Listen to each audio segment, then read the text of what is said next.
Well, activists have welcomed the sentencing of the man accused of killing lesbian Duduzile Zozo. Judge Tshifiwa Maumela handed down Lekgoa Motleleng 30 years behind bars. But many human rights campaigners believe more has to be done as many countries continue to criminalize homosexuality or transgender identity and persecute the LGBTI community.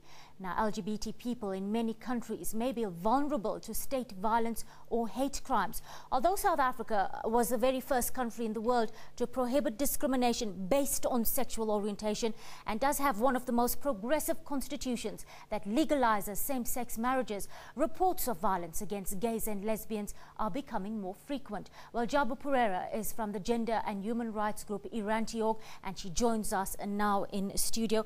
Good afternoon, Jabu, and thank you for your time on the PM News Desk. Thank you for having me. Well, activists are calling this a transformative sentence. What sort of impact will this have on the fight against hate crimes in the country at this juncture?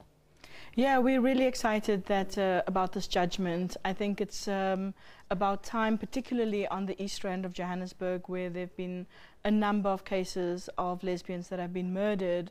This is the first case where there's been a sentence muted out for 30 years on Leslie, the perpetrator. And I think it's about time that judges also speak about the fact that hate crimes are very much part of the rape and murders of lesbians, that these are not ordinary crimes. And so I think that's really, really critical, the fact that the judge recognized that no crime can be allowed in South Africa on the basis of sexual orientation or gender identity. Jabu, crucial to the issue, of course, is an understanding of LGBTI rights. What are these rights exactly and what do they encompass? Well, LGBTI firstly means just, it's a combination of identities put in an acronym, which is lesbian, gay, transgender, bisexual, and intersex persons.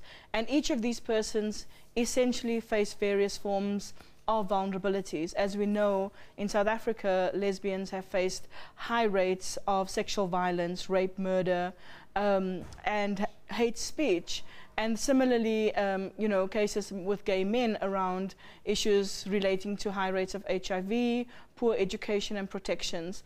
Transgender persons have essentially really struggled with issues of gender marker changes at the Department of Health, violations at school about the recognition of gender identities.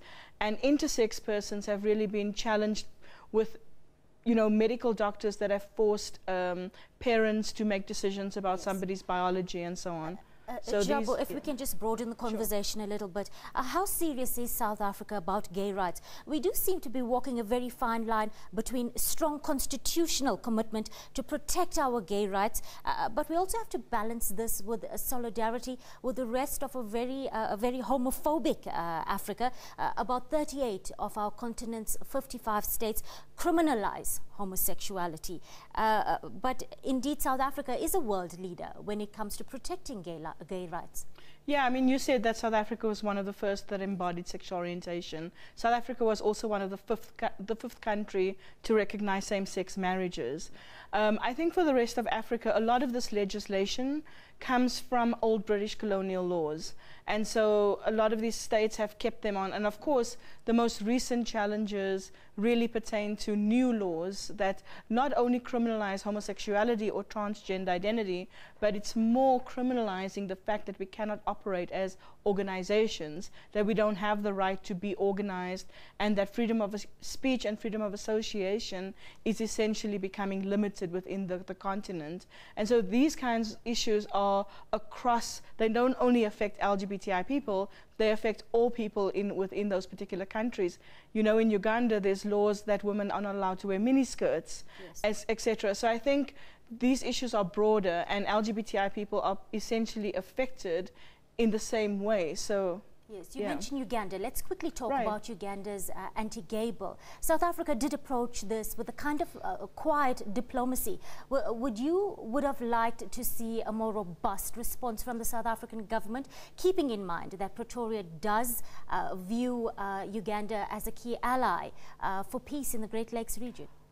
Well, I think if South Africa had more to offer Uganda, maybe they could have a better voice. But at this stage, we're talking about quiet diplomacy. South Africa also appointed a very homophobic ambassador, John Khwelani, to the embassy, which essentially was highly problematic. And only now he has been removed from his post. So I think at the moment, South Africa obviously needs to step up its role in the region.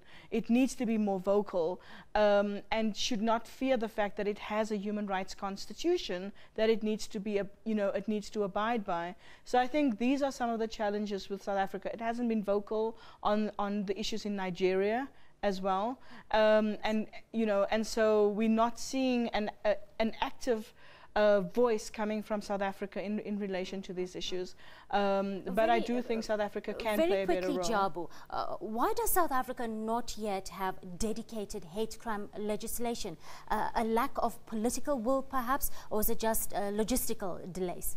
Well, I would say we do have legislation. We have the Constitution that says that we are protected.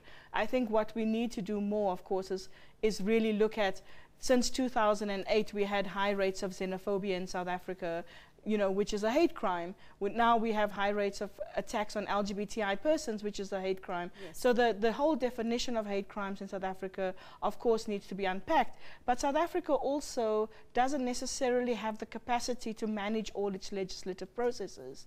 So better law doesn't mean safer societies in South Africa.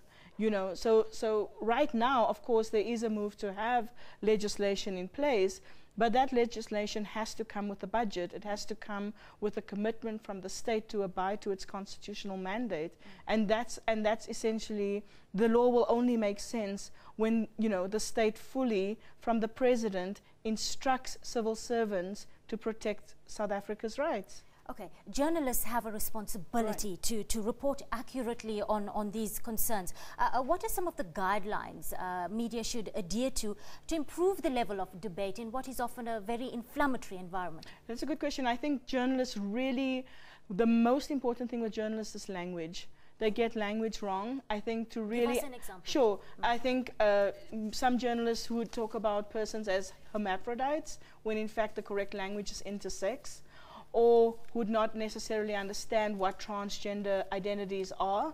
So I think in many ways, journalists need proper reporting guidelines to understand identities and to also understand the stories behind them, but I think also to avoid sensationalist reporting. I think the media has a responsibility to change public attitude. It has the responsibility to educate society, and sensationalist reporting doesn't do that. So I think we really need to encourage journalists to understand what lesbian people go through, what transgender persons go through, and to be able to report from that particular platform, and to allow spaces like you are creating now for us to be here to be able to talk about these issues. Thank you for your time on the PM News Desk, Jabu. That was Jabu Pereira from the Iranti organization.